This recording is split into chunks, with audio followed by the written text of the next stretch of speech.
Julius Caesar. One of the most famous characters in history, and the most iconic of ancient Rome. During the middle of the 1st century BC, he accumulated a series of military victories that made him the most powerful man in Rome. So much so, that his power became a danger to the Roman Republic, and a group of senators, after being threatened, decided to finish him off. In today's program, we are going to see what Julius Caesar's last day of life was like, and all the keys to his assassination. To do this, let us place ourselves at dawn on March 15, 44 BC, just a few hours before Caesar was surrounded and stabbed. While sleeping in his residence next to the Forum of Rome, Caesar suddenly woke up startled, because he was not in very good health. But he was not the only one who was wrong, because he could see how his wife was having a nightmare. With the intention of sparing her the suffering that Calpurnia was having, Caesar woke her up. "What's happening to you?" Caesar asked. "What were you dreaming?" His wife told him that she was having a horrible nightmare, in which he was being killed and dying in his arms. So, between the disastrous dream of his wife, and Caesar's general malaise, they couldn't fall asleep again, and it soon dawned. Caesar's wife asked him not to go to the Senate session that day, because in addition to the premonition she had had, Caesar had also been warned that something bad was going to happen to him by other fortune tellers. Due to this request from his wife, and added to the fever that Caesar had, he sent a servant to the Senate to notify him of his absence for health reasons. When the news reached the senators that they had conspired to end Caesar's life, they were alarmed. Would Caesar have discovered the plan they had drawn up against him? They began to wonder. In order to find out, Decimo Brutus, a personal friend of Caesar, went to visit his residence to see what was happening. As we know, Brutus was one of the conspirators who had the best personal relationship with Caesar, and he was therefore one of the ones who surprised him the most. Their relationship went back many years, and had its origin in the military campaigns of Caesar. Brutus had been a key man in the conquest of Gaul, whether in land or naval combat. In addition to helping him save the day on many occasions such as Alesia, Brutus also played a very important role during the civil war between Pompey and Caesar. Based on this, who would have thought that this man wanted to betray him? When Caesar told Brutus that he had a fever and that he had decided to stay home that day, Brutus tried to convince him not to stay in his house, but to go to the Senate. Today they had a meeting that had been called by Caesar himself, and missing it would be considered disrespectful to the senators, totally intolerable. Caesar's situation was quite complicated. During the last years he had monopolized a lot of power, and recently he had been appointed as perpetual dictator, or at least for a term of 10 years. This was against the rules of the Republic itself, but the laws kept changing to suit Caesar's wishes. To this we have to add that Caesar was beginning to be treated as a practically divine being, and if something was to be avoided in the Roman Republic, it was the return of a new monarchy. Julius Caesar was beginning to be for practical purposes, although calling it something else. This unprecedented accumulation of power meant that his enemies did not stop increasing.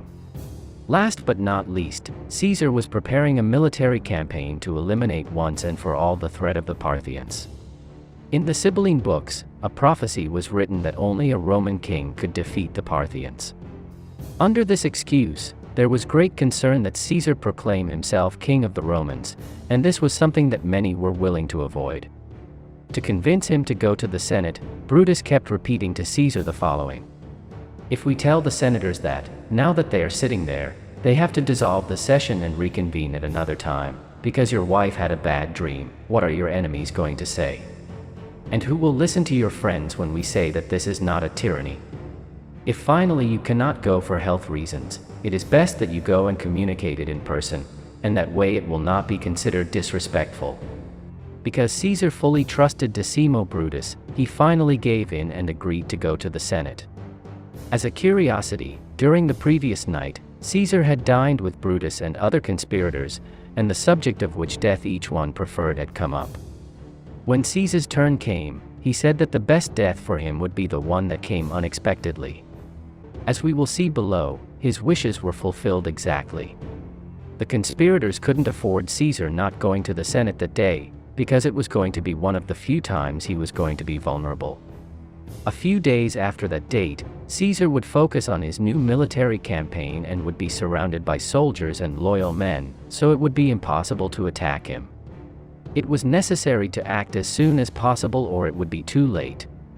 The conspirators had evaluated all the possible scenarios in which they could stab Caesar during that March 15th, and finally decided to do it in the same Senate room, when he was sitting in his central chair. To carry out the crime, they would use daggers that they would carry hidden in their togas, since entering there armed was prohibited. The motives for carrying out this crime, as we have briefly seen before, were several. On the one hand, there were those who were dissatisfied with the positions that Caesar had assigned to them, others who were threatened by Caesar's growing power, and finally, there were those who claimed to fight for the original ideals of the Roman Republic. At 11 o'clock in the morning the forum was already full of people, and Julius Caesar was on his way there. The trip was made on a litter supported by poles, which was a luxury that had been brought from Asia. Its use was restricted by law for people of advanced age or high social position. He justified the use of him because of his position as dictator, and because of the delicate state of health in which he was. During the journey, there were many people who tried to approach him, either to greet him or to make requests. The two most important meetings were with the Greek Artemidorus, who gave him a papyrus in which he warned him of the conspiracy against him, but either Caesar ignored him, or he did not read it. A little later he met an Etruscan fortune teller, who once again told him that he was in mortal danger and to be very careful. Caesar made fun of him, and he didn't pay attention to him either.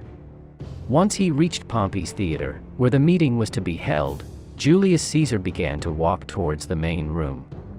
Along the way, Senator Popilio Lenus approached him and began to talk with him. This made the conspirators Brutus and Cassius very nervous, who were watching him at all times. His main concern was that someone would tell what they were going to do to him. They soon calmed down when they saw that it was a normal conversation. When I finished talking to Popilio, Caesar continued on his way and soon reached his seat, the curule chair. Next to his chair, there was another in which the other consul should sit, this being Marco Antonio's trusted friend. Because Marco Antonio was a strong and robust man, and a skilled fighter, it was necessary to avoid both being together at the time of the attack, because between the two, perhaps they could defend themselves. On the other hand, the conspirators did not want more deaths than that of Julius Caesar, since murdering someone else would have greatly tarnished the noble cause they claimed to defend. In order to separate them, one of the conspirators, this being Gaius Trebonius, entertained Mark Antony outside the meeting room. With the situation being like this, and once Caesar was alone in his seat, a large group of conspirators approached Caesar and surrounded him. Suddenly, Julio was surrounded by numerous people and he knew immediately that something was wrong. He quickly stood up and exclaimed, "This is an outrage. Stand aside." But no men paid attention, and they began to grab him to take off his toga, so that it would not serve as protection. Little by little they began to stab him from all angles, while Caesar, on his part, tried to defend himself with a stylus that he used to write. For a few minutes a very confused fight ensued, in which the conspirators themselves wounded each other by mistake. The stab wounds that had been caused to Caesar were not fatal, but they were already accumulating and began to weaken the Roman dictator. In total, they stabbed him 23 times, one of them in his chest, perforating his lung. Little by little Caesar was running out of strength, until he collapsed.